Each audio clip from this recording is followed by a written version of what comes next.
Lige nu der står vi i en lysning i skoven, og hvis man er ude at gå i nogle af de sådan lidt mere tørre naturområder i Danmark, det kunne være heden, det kunne være ude i klitterne eller i en meget tør skov, så er det, man kan risikere at finde hugorme.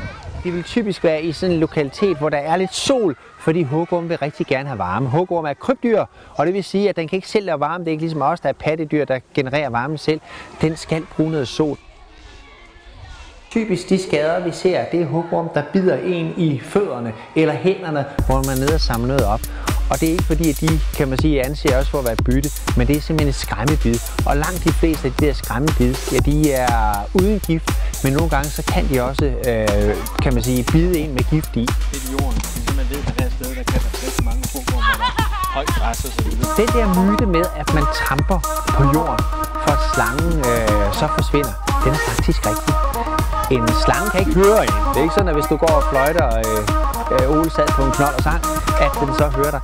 Fordi at en slange har ikke nogen ører. Men til gengæld så det der, vores høreorganer, de er i forbindelse med slangens kæber, og den kan mærke vibrationer. Så når du kommer og tramper lidt i jorden, så vil den registrere vibrationerne i jorden, og den bryder sig ikke om, der kommer noget på en 60, 70, 80, 100 kilo trampende inde i dens nærområde, så vil den søge væk. Og det vil sige, at vi oplever som regel aldrig hugormene, fordi de er forsvundet langt inden til vi kommer.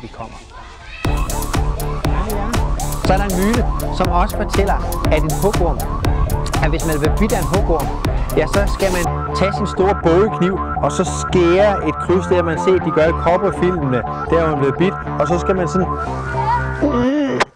suge giften ud, og det er en knalddårlig idé, fordi at den gift, sådan en slange måtte have sprøjtet ind i sporet, den skal man jo altså ikke have op i svælet, fordi så risikerer man jo, at den gift, den i virkeligheden går skade ind i mundhulen i stedet for. Der er nogen, der siger, at det har prøvet det. Jeg har aldrig prøvet det. De siger, at det er ligesom at blive stukket af en hveps. Det sviger meget, meget ubehageligt. Og det er så som regel også det, der sker. Vi anbefaler altid, at alle dem, der er blevet bidt af en hugorm, at de opsøger en læge for at være på den sikre side, at man ikke risikerer, at der kommer nogle komplikationer. Hugorm. Bidt af en hugorm